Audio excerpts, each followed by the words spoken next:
అదే RTV app వార్తల్ని క్షణాల్లో చదివే అవకాశం ఉంటుంది. ఒక న్యూస్ పేపర్, ఒక టెలివిజన్ ఛానల్ మీ చేతుల్లో ఎప్పుడూ ఉంటాయి. దొంగతనాలకు ముఖ్య కేంద్రంగా మారింది ఉమ్మడి నిజామాబాద్ జిల్లా. ప్రధానంగా హైదరాబాద్, అదేవిధంగా మహారాష్ట్రకు సంబంధించిన ప్రధాన రైల్వే లైన్ ఉండడం, దాంతోపాటు చుట్టుపక్కల మహారాష్ట్ర, అదేవిధంగా కర్ణాటక రాష్ట్రాలు ఉండడంతో ప్రధానంగా దొంగలకు అడ్డగా మారిందని చెప్పాలి. గత 2 ఏళ్ల క్రితము జాతీయ రహదారి 44 పైన ఉన్న బుస్సాపూర్ గ్రామంలో ఎస్బీహెచ్ బ్యాంకును దోపిడీ చేసిన ఘటన మరవకముందే దానికి అంతకు సంబంధించి రికవరీ పూర్తి స్థాయిలో, ఎందుకంటే దొంగలను పట్టుకోవడంలో పోలీసులు విశ్వ ప్రయత్నం చేస్తున్నప్పుడు కూడా పక్క రాష్ట్రాలకు వెళ్ళిన దొంగలను పట్టుకోవడంలో కొంచెం ఇబ్బంది అవుతున్న నేపథ్యంలో పోలీసులు ఆ పూర్తి స్థాయిలో దాన్ని రికవరీ చేయడంలో కొంచెం ఆలస్యం జరుగుతుంది. అందులో భాగంగానే ఇటీవల కాలంలో కామారెడ్డి జిల్లాలో బిచ్కుంద ప్రాంతంలో ఏటీఎంను దొంగతనం చేసి దానికి అంతటికి సంబంధించి పరారైన ఘటన చోటు చేసుకున్న సంగతి మనకు తెలిసిందే.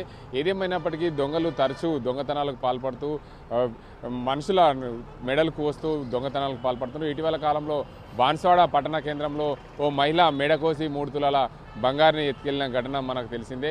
ఏదేమైనప్పటికీ ఉమ్మడి జిల్లా వ్యాప్తంగా తరచూ దొంగతనాలు జరగడం దీనికి అందరికీ ప్రాధాన్యత సంతరించుకుందని చెప్పచ్చు. ముఖ్యంగా నిజామాబాద్ ఉమ్మడి జిల్లా వ్యాప్తంగా జాతీయ రహదారి 44, అదేవిధంగా జాతీయ రహదారి 63లు ఉండడం వల్ల ప్రధానంగా ఈ రహదారుల వెంబట ఆ చుట్టుపక్కల ప్రాంతాలకు సంబంధించిన దొంగలు ఈ ప్రాంతానికి సునాయాసనంగా దొంగతనం చేసి పారిపోయే విధంగా అవకాశాలు ఉన్నాయి. అందులో భాగంగా ప్రధానంగా నిజామాబాద్ ఉమ్మడి జిల్లాకు ప్రధాన రైల్వే లైన్ ఉన్నాం. ఎందుకంటే హైదరాబాద్ నుండి మహారాష్ట్ర ఇటు నాగ్పూర్కు వెళ్ళే విధంగా రైల్వే లైన్ ఉన్నాం. దాంతోపాటు ఈ ప్రధానంగా దొంగలకు అచ్చచ్చే విధంగా ఈ ప్రాంతం ఎన్నుకోబడ్డారు.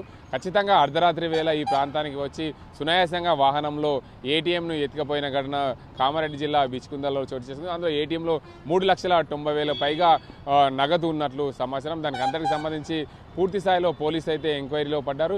ఏదేమైనప్పటికీ దొంగలు తరచూ ఉమ్మడి నిజామాబాద్ జిల్లాను ఎంచుకోవడం దీనివల్ల ప్రజల్లో భయాందోళన కలిగిస్తుంది. ఎందుకంటే పోలీసులు కూడా చాకచక్యంగా దొంగలను పట్టుకునేందుకు ప్రయత్నాలు చేస్తున్నప్పటికీ కూడా పూర్తి స్థాయిలో మహారాష్ట్ర, కర్ణాటక, అదేవిధంగా ఇతర ప్రాంతాలకు పారిపోవడం, ఆ దొంగలు కూడా బీహార్ తదితర ప్రాంతాల నుండి మన నిజామాబాద్ జిల్లాకు వచ్చి దొంగతనాలు చేయడం వల్ల దొరకడం చాలా కష్టమవుతున్న పరిస్థితి అయితే ఉంది. ఎందుకంటే రికవరీ చేయాలంటే ప్రత్యక్షంగా ప్రధానంగా స్థానిక అయితే ఉంటే ఆ దొంగ స్థానికంగా ఉంటే త్వరగా రికవరీ చేసే అవకాశాలు ఉంటాయి. కానీ ఇతర రాష్ట్రాలకు పారిపోయినప్పుడు నగదును ఖర్చు పెట్టి అదిని విచ్చలవిడిగా ఖర్చు చేసి నగదు దొరకకుండా ఉండడం వల్ల పూర్తి స్థాయిలో దొంగల నుండి రికవరీ చేయలేని పరిస్థితులు నెలకొంది. ఏదేమైనప్పటికీ పోలీసులు చాకచక్యంగా దొంగలను పట్టుకునే ప్రయత్నం చేస్తున్నప్పటికీ కూడా దొంగలకు సకాలంలో దొరకకపోవడం పోలీసులకు కొంచెం తలనొప్పిగా మారిందని చెప్పొచ్చు. ఏదేమైనప్పటికీ ఉమ్మడి జిల్లా వ్యాప్తంగా తరచూ దొంగతనాలు ఇటీవల కాలంలో బాన్స్వాడలో తరచూ దొంగతనాలు జరుగుతాయి. అదేవిధంగా నిజామాబాద్ పట్టణంలో కూడా తరచూ దొంగతనాలకు అడ్డగా మారింది.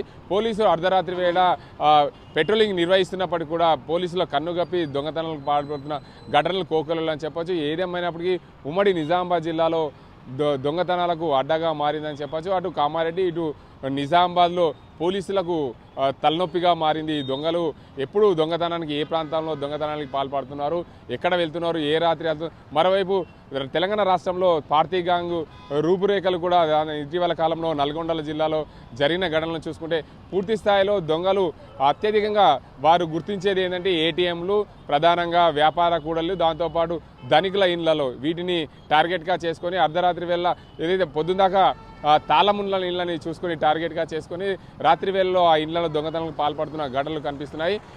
ఈ దొంగతనాలకు సంబంధించి ప్రత్యేకంగా వ్యాపార సముదాయాలు అయితే ఖచ్చితంగా వారి సముదాయం ముందట సీసీ కెమెరాలు ఏర్పాటు చేసుకోవాలి. ఇదేమైనప్పటికీ తరచూ దొంగలను పట్టుకునే పనిలో ఉన్నారు ఉమ్మడి నిజామాబాద్ జిల్లా పోలీసులు అయితే తలనొప్పిగా మారిందని చెప్పొచ్చు. దొంగలను ఎక్కడ పట్టుకోవాలి, ఎలా పట్టుకోవాలనే కోణంలో కూడా పూర్తి స్థాయిలో తర్జన భర్జగా ఉన్నారు. ఇటీవల కాలంలో జరిగిన దొంగతనాలను దృష్టిలో పెట్టుకొని పోలీసులు అదే మహారాష్ట్ర, కర్ణాటకతో పాటు బీదర్, అదేవిధంగా రాజస్థాన్ ప్రాంతాల నుండి దొంగలు తెలంగాణకు వచ్చి దొంగతనాలకు పాల్పడుతున్న నేపథ్యంలో వారిని పట్టుకునే పనిలో అయితే పోలీసులు ఉన్నారు.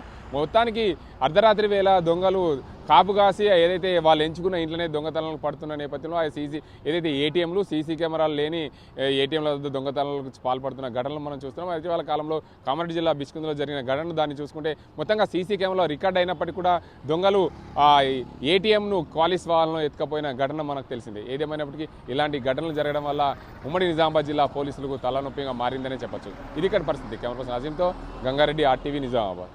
మరిన్ని వీడియోస్ కోసం ఛానల్ ని సబ్స్క్రైబ్ చేయండి. లేటెస్ట్ అప్డేట్స్ కోసం వాట్సాప్ ఛానల్ ని ఫాలో చేయండి. అండ్ లింక్ డిస్క్రిప్షన్ లో ఉంది.